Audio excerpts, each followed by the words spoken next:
de Jésus.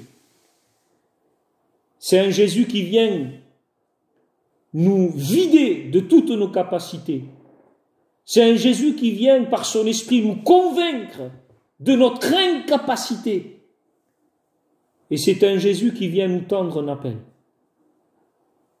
C'est caractéristique du Seigneur.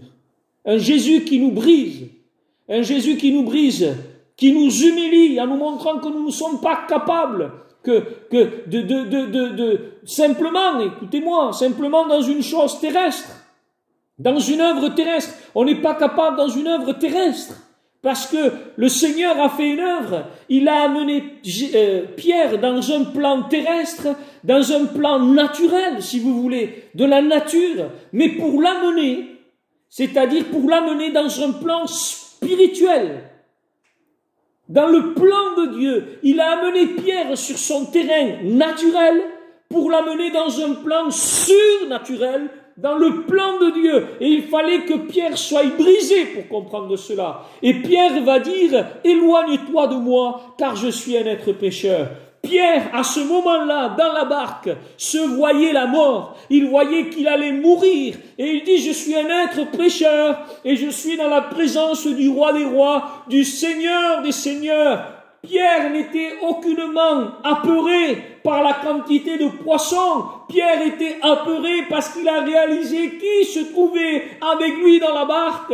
Mais surtout, il commençait à réaliser quelles étaient réellement ses émotions, ses sentiments intérieurs qu'il rejetait. Le texte dira, « Où fuirai-je loin de ta face ?»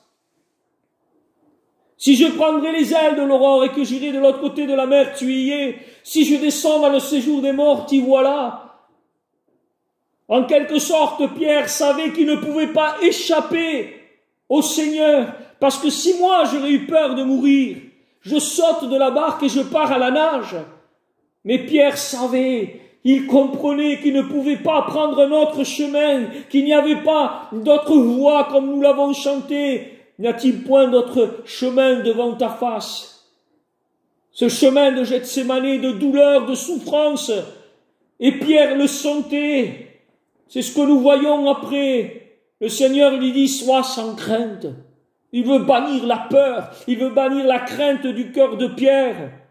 Et il lui dit désormais, Pierre, maintenant que tu es brisé, maintenant, Pierre, que tu es conscient que dans des choses terrestres tu es incapable, à combien plus maintenant? À combien plus maintenant tu es prêt à vivre dans le domaine surnaturel? Désormais, tu seras un pêcheur d'hommes. Vous savez comme moi que ça n'existe pas de pêcher des hommes. On pêche des poissons, on ne pêche pas des hommes. C'est surnaturel de pêcher des hommes. Vous savez ce que ça signifie? Éloigne-toi de moi, car je suis un homme pécheur. Quand un homme est dans cette conviction-là, il est brisé de toutes parts. Il est brisé de lui-même, il est brisé, il ne croit plus du tout en lui. Et quand un homme ne croit plus en lui, il reste une seule chose pour vivre le plan de Dieu. Parce que Pierre ne croit plus en lui, mais il sent le plan de Dieu. Il voit que le plan de Dieu est là.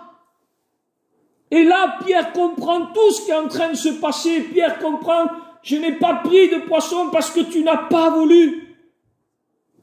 Mais quand toi tu as voulu, les poissons sont venus. Ça veut dire, Seigneur, que si moi, je crois que je ne suis pas capable, mais si toi tu veux, Seigneur, tu peux me rendre capable pour vivre le plan de Dieu, parce que si tu as pu agir dans cette action qui est naturelle, qui est terrestre, à combien plus dans ton domaine à toi, spirituel, divin. N'oubliez pas, frères et sœurs, que le miracle, c'est pour les hommes. Pour Dieu, c'est pas un miracle. Pour Dieu, c'est quelque chose de naturel, de faire jaillir des milliers de poissons. Pour nous, nous appelons ça un miracle. Mais pour Dieu, c'est quelque chose qui est naturel, c'est dans sa capacité. Éloigne-toi de moi. Il se voit la mort comme Ésaïe s'est vu la mort. Parce qu'il a été dans la présence du divin. Pierre a une révélation. Il voit qui est réellement Jésus. Il se dit, je suis un homme pécheur. Et Pierre lui dit, n'aie pas peur. Et je termine avec ça. Excusez-moi si j'étais un peu long ce matin. Mon frère, ma sœur, n'aie pas peur. Sois sans crainte. Cette œuvre-là, c'est dans une pleine obéissance. Je dirais juste ça ce matin. Avance en eau profonde et jetez vos filets. Il y a là une direction et une directive. Avance en eau profonde, c'est la direction pour nous permettre de vivre la directive. Que Dieu vous bénisse avec ces quelques mots ce matin, frères et sœurs. Je vais remercier le Seigneur et on va remercier Dieu pour ces moments-là et je ferai quelques annonces après. Je voudrais que nous puissions avoir le temps d'un chant, une communion où je voudrais que nous puissions prier le Seigneur et avoir communion et que chacun de nous puissions répondre à cet appel du Seigneur. Je vais demander à mon frère José de prier le Seigneur, de rendre grâce à Dieu pour ces paroles. José, tu peux prier le Seigneur, mon frère?